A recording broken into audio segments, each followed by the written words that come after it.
नमस्कार और स्वागत है। आज हम स्टॉक मार्केट की एक बहुत ही चर्चित और कई बार शायद गलत समझी जाने वाली दुनिया में उतर रहे हैं। आईपीओज यानी इनिशियल पब्लिक ऑफरिंग्स। बिल्कुल, सबने कहीं ना कहीं सुना ही होगा कि कैसे कोई कंपनी आईपीओ लाती है, रातों रात सुर्खियों में आ जाती है, और हाँ, कैसे निवेशकों ने इसमें या तो पैसा बनाया या फिर गंवाया भी। हाँ, ये खबरें तो आती रहती हैं। तो आज हमारा मकसद है इस पूरी प्रक्रिया को मतलब बिल्कुल आसान भाषा में समझना।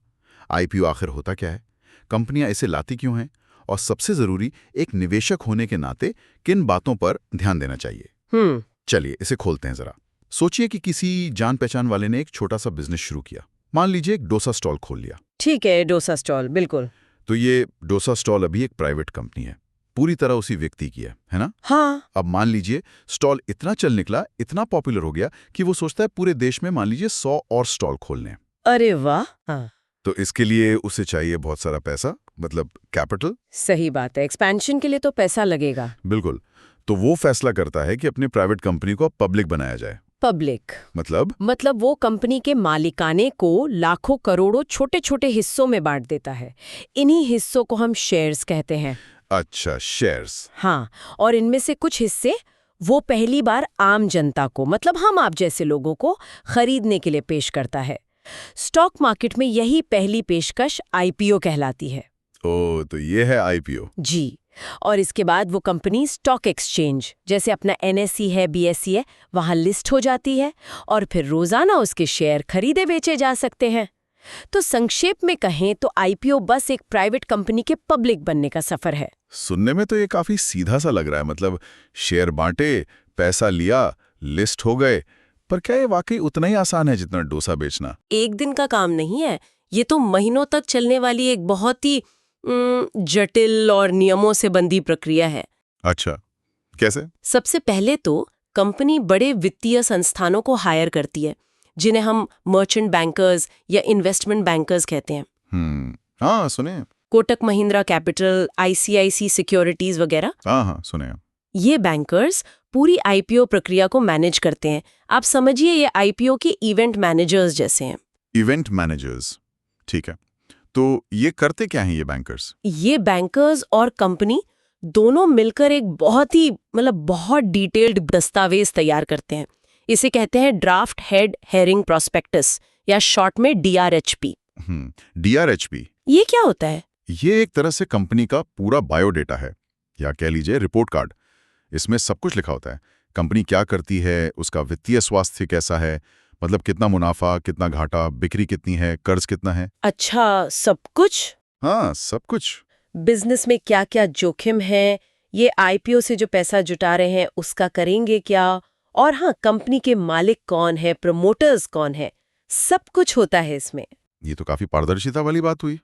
लगता है काफी मोटा डॉक्यूमेंट होता होगा है। हाँ, होता है, कई 100 पेज का हो सकता है।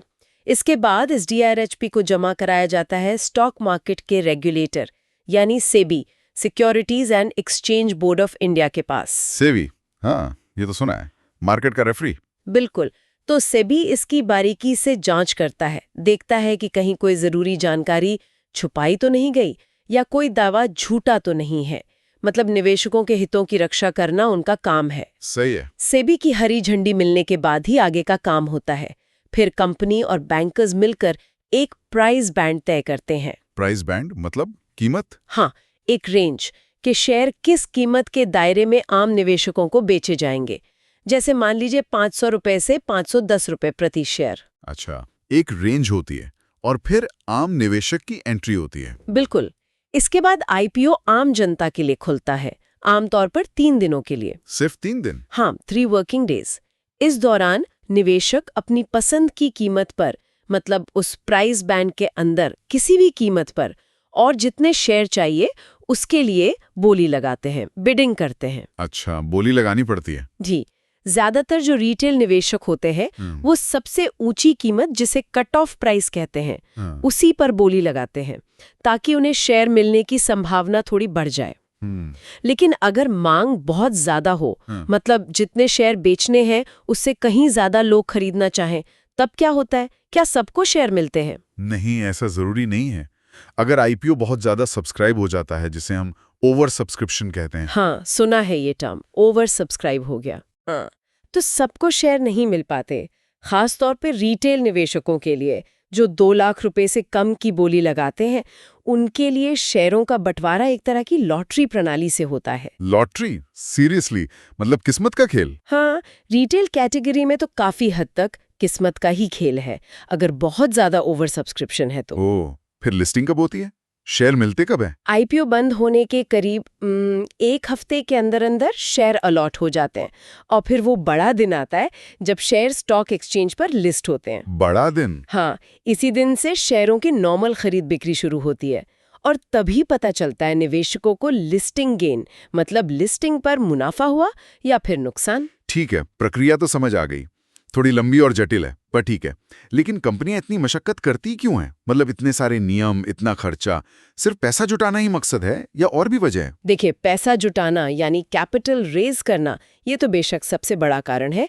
इसे फ्रेश इशू कहते हैं। Fresh issue? हाँ, जब कंपनी नए शेयर्स जारी करके पैसा सीधे अपने पास लाती है। ये पैसा आमतौर पर, जैसे हमने कहा, व्यापार बढ़ाने के लिए यूज होता है, नई फैक्ट्री लगानी है, नए स्टोर खोलने हैं, या फिर पुराने कर्ज चुकाने के लिए, या नई technology, research and development R&D में निवेश करने के लिए। ओके, तो ये पैसा सीधा कंपनी के विकास में लगता है। जी। लेकिन कभी-कभी आपने सुना होगा कि आईपीओ का सारा पैसा कंपनी को नहीं जाता, कुछ पैसा पुराने निवेशक ले जाते हैं। हाँ, ये भी सुना है। ये क्या चक्कर है? ये होता है ऑफर फॉर सेल या OFS। OFS। हाँ, इसमें कंपनी के मौजूदा शेयर होल्डर, जैसे कि वो शुरुआती निवेशक, angel investors, venture capitalist, VCs, जिन्होंने कंपनी के बिल्कुल शुरुआती दिनों में, जब वो छोटी थी, तब पैसा लगाया था। हाँ, वो लोग आईपीओ के जरिए अपने हिस्से के शेयर आम जनता को बेचते हैं और अपना प्रॉफिट बुक करते हैं। अच्छा, तो मतलब आईपीओ में 2 हिस्से हो सकते हैं, फ्रेश इशू और OFS। बिल्कुल, और ये निवेशक के लिए जानना बहुत जरूरी है कि आईपीओ में फ्रेश इशू कितना है और OFS कितना, क्योंकि फ्रेश इशू का पैसा तो कंपनी के पास जाएगा, उसके बिजनेस में लगेगा।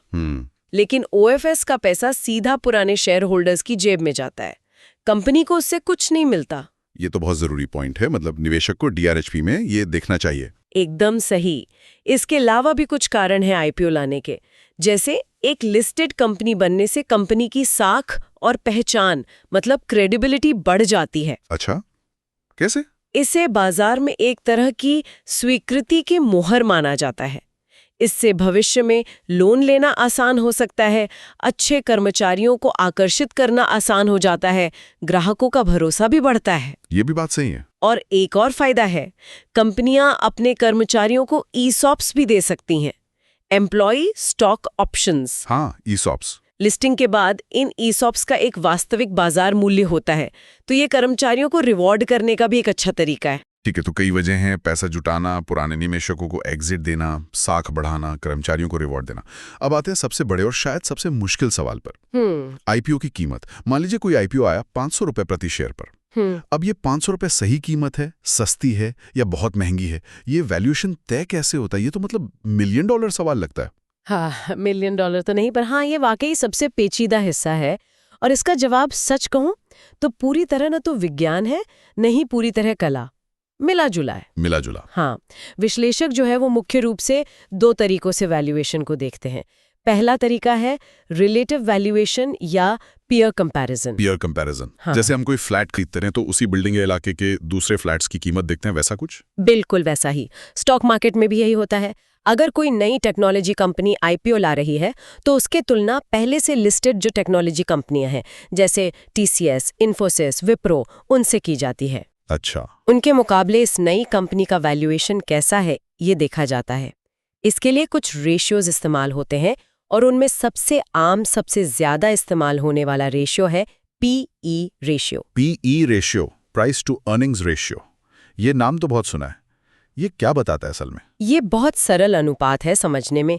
ये बस ये बताता है कि निवेशक, मतलब बाजार, कंपनी के हर 1 रुपए के सालाना मुनाफे के लिए कितने रुपए देने को तैयार है। ओके, 1 रुपए के मुनाफे पर कितने रुपए देने को तैयार? हाँ, मान लीजिए आईपीओ की कीमत 500 रुपए प्रति शेयर है और कंपनी का अर्निंग्स पर शेयर, मतलब प्रति शेयर सालाना मुनाफा 20 रुपए है, तो पीई रेशियो हुआ 500/20 यानी 25। 25, ठीक है। तो इस 25 पीई का क्या मतलब है? ये अच्छा है या बुरा, महंगा है या सस्ता? देखिए, अकेले 25 का कोई मतलब नहीं है। अच्छा या बुरा नहीं कह सकते, इसकी तुलना करनी होगी किससे? उसी सेक्टर की जो दूसरी लिस्टेड कंपनियां हैं, मतलब उसके जो पीयर्स हैं, उनके पीई रेशियो से। मान लीजिए बाकी आईटी कंपनियों का औसत पी 20 चल रहा है और इस नई कंपनी के आईपीओ का पी 25 या 30 या उससे भी ज्यादा है, तो ये एक संकेत हो सकता है कि आईपीओ थोड़ा महंगा है। मतलब कंपनी और उसके बैंकर्स ने वैल्यूएशन थोड़ा ज्यादा मांगा है। बहुत ज्यादा पीई अक्सर ये बताता है कि शायद निवेशकों के लिए टेबल पर मुनाफे की गुंजाइश कम छोड़ी गई है, लिस्टिंग के बाद बढ़ने की जगह शायद कम हो। ये लॉजिकल लगता है। लेकिन उन नई कंपनियों का क्या, जो भी मुनाफा कमा ही नहीं रही हैं? आजकल तो बहुत सी नई टेक कंपनियां हैं, स्टार्टअप्स हैं, जो सालों तक घाटे में चलती हैं। उनका पी तो निकल ही नहीं सकता, क्योंकि ई तो नेगेटिव है या जीरो है। बहुत अच्छा सवाल। ये आजकल बहुत रेलेवेंट है। जिन कंपनियों का ई यानी अर्निंग्स मतलब मुनाफा है ही नहीं या नेगेटिव है, जाहिर है उनका पीई रेशियो तो कैलकुलेट हो ही नहीं सकता। तो फिर उनका वैल्यूएशन कैसे होता है? हवा में? हाँ, हवा में तो नहीं, पर हाँ उनके ये फिर दूसरे और ज्यादा जटिल तरीके इस्तेमाल होते हैं। जैसे एक तरीका है डिस्काउंटेड कैश फ्लो या डीसीएफ। डीसीएफ, ये क्या है? इसमें भविष्य में कंपनी कितना कैश कमाएगी अगले 5 साल 10 साल उसका अनुमान लगाया जाता है, और फिर उन भविष्य के कैश फ्लोज को आज की तारीख में डिस्काउंट करके, मतलब उनकी आज की वैल्यू निकालकर कंपनी की कीमत तय करने की कोशिश की जाती है। बाप रे, ये तो काफी अनुमानों पर आधारित लगता है। बिल्कुल, ये पूरी तरह भविष्य की उम्मीदों और अनुमानों पर टिका होता है। कितना मार्केट शेयर मिलेगा, कितनी तेजी से बढ़ेंगे, कब मुनाफे में आएंगे, इन सब बातों पर। मतलब ये ज्यादा अनिश्चित और शायद जोखिम भरा भी हो सकता है निवेशकों के लिए। हाँ, कह सकते हैं। घाटे में चल रही कंपनियों का वैल्यूएशन हमेशा ज्यादा सब्जेक्टिव होता है, भविष्य के अनुमानों पर बहुत ज्यादा निर्भर करता है, तो जाहिर है उसमें जोखिम भी ज्यादा होता है पीई वाली कंपनियों के मुकाबले। ठीक है, तो अब मान लीजिए कोई निवेशक है जो लंबी अवधि के लिए नहीं सोच रहा, वो सिर्फ लिस्टिंग गेन्स के लिए, मतलब पहले दिन जो उछाल आता है उसमें पैसा बनाकर निकल जाना चाहता है।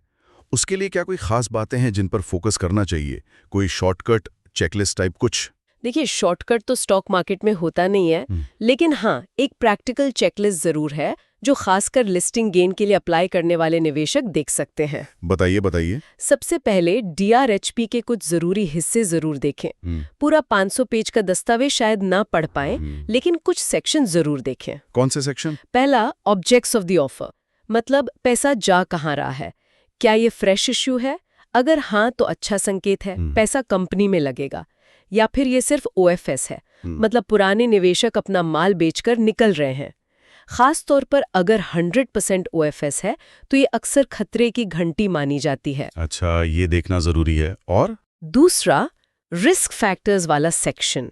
कंपनी कानूनन बाध्य है बताने के लिए कि उसके बिजनेस में क्या-क्या जोखिम है, इन्हें हल्के में नहीं लेना चाहिए। तीसरा, फाइनेंशियल्स। कम से कम पिछले 3-5 साल के आंकड़े देखिए। क्या बिक्री और मुनाफा लगातार बढ़ रहा है या सिर्फ आईपीओ से ठीक पहले अचानक कोई बड़ा मुनाफा दिखा दिया गया है? कंपनी पर कर्ज कितना है, ये सब देखना जरूरी है। ठीक है, डीआरएचपी के ये हिस्से हो गए। और क्या? दूसरा पॉइंट, वैल्यूएशन जांचें। पीई रेशियो की तुलना सेक्टर की दूसरी लिस्टेड कंपनियों से करें। क्या ये बहुत ज्यादा महंगा लग रहा है? अगर हाँ तो हो सकता है लिस्टिंग गेन की उम्मीद कम हो, क्योंकि महंगा माल और कितना महंगा होगा। सही बात है। तीसरा, और ये लिस्टिंग गेन के लिए शायद सबसे अहम है, सब्सक्रिप्शन पर नजर रखें। सब्सक्रिप्शन मतलब कितने लोगों ने अप्लाई किया? हाँ, आईपीओ खुलने के उन 3 दिनों में देखिए कि कौन कितना पैसा लगा रहा है। खासकर क्यूआईबी कैटेगरी पर ध्यान दें।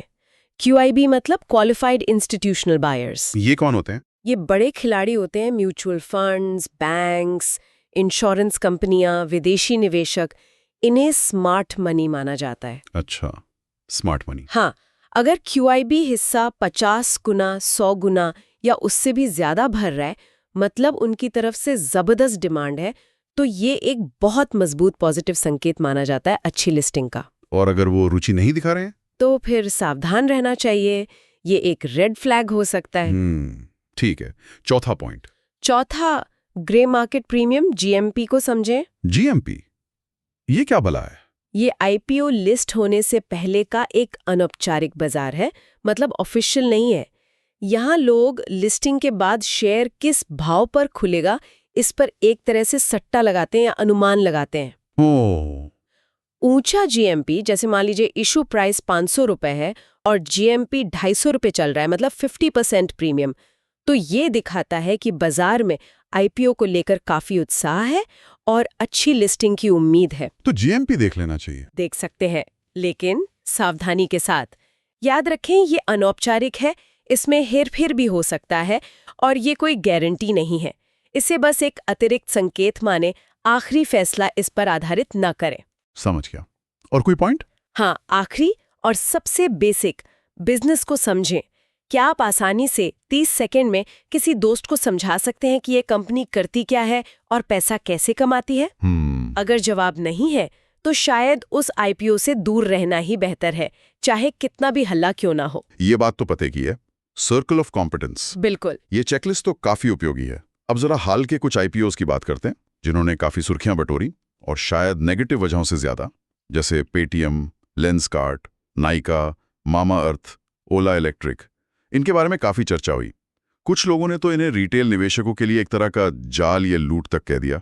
इसमें कितनी सच्चाई है? क्या वाकई ये स्कैम थे? सेबी की प्रक्रिया से गुजरे, लेकिन ये निश्चित रूप से ऐसे उदाहरण हैं जहां आईपीओ का वैल्यूएशन बहुत ही ज्यादा रखा गया था, एग्रेसिवली प्राइस्ड थे। हाँ, ये तो सुना था। और इसका नतीजा ये हुआ कि लिस्टिंग के बाद शेयर बुरी तरह गिरे और जिन रिटेल निवेशकों ने आईपीओ में पैसा लगाया था उन्हें भारी नुकसान उठाना पड़ा। तो लूट या जाल कहना शायद भावनाओं को व्यक्त करता है, पर कानूनी परिभाषा में फिट ना हो।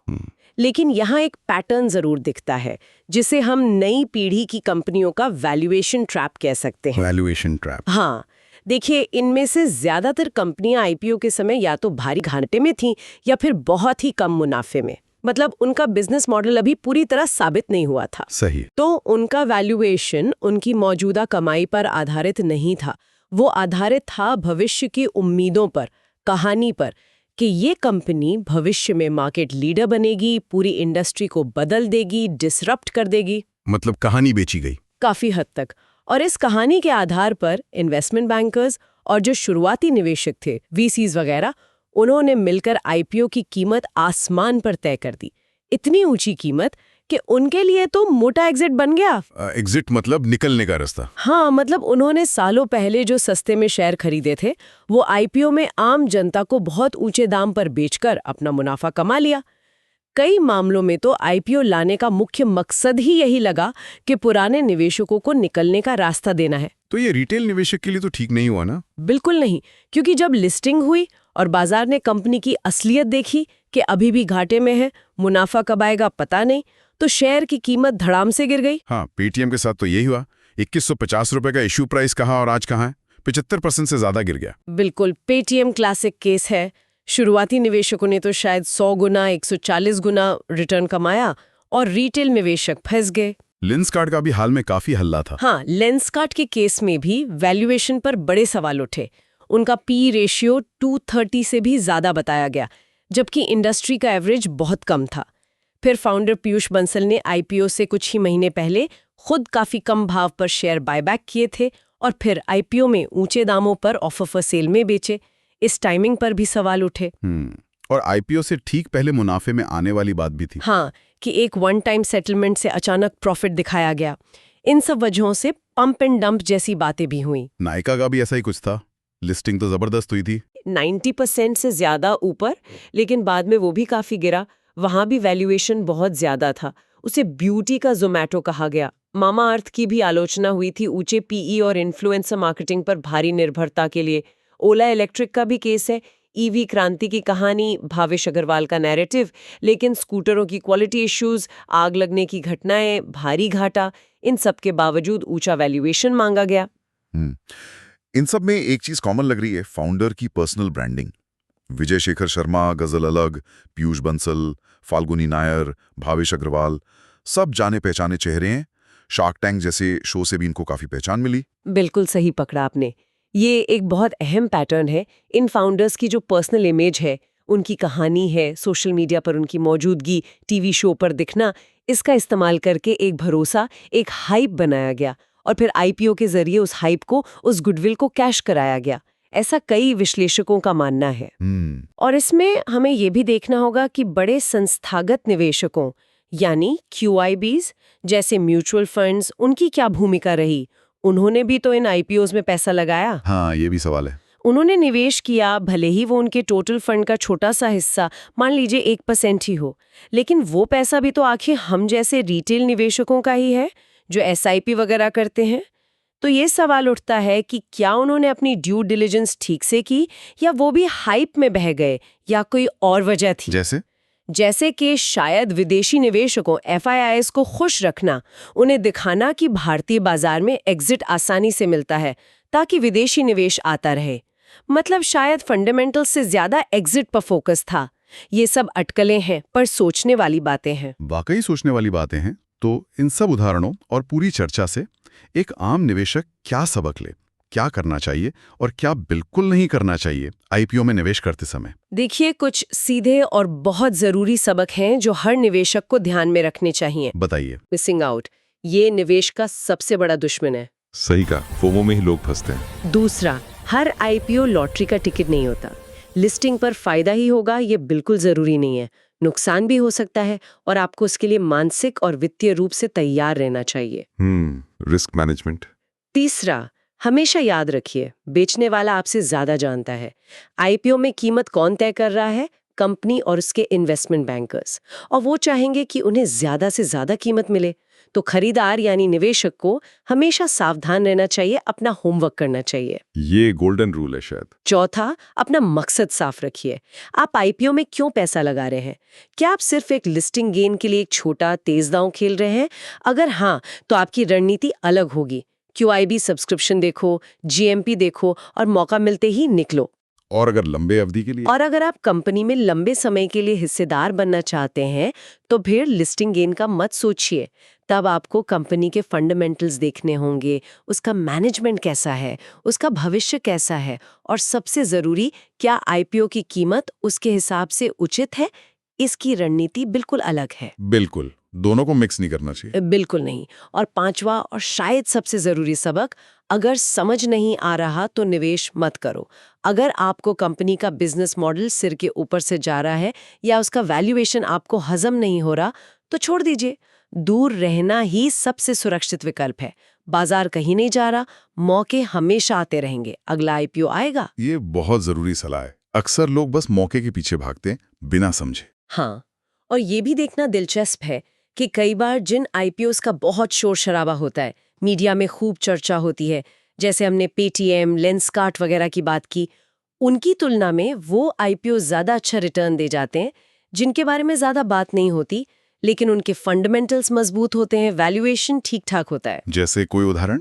हाँ, पीछे केन्स टेक्नोलॉजी, आइरिडा, प्रूडेंट कॉर्पोरेट जैसे कुछ आईपीओज आए थे जिनकी ज्यादा चर्चा नहीं थी, पर उन्होंने निवेशकों को काफी अच्छा रिटर्न दिया।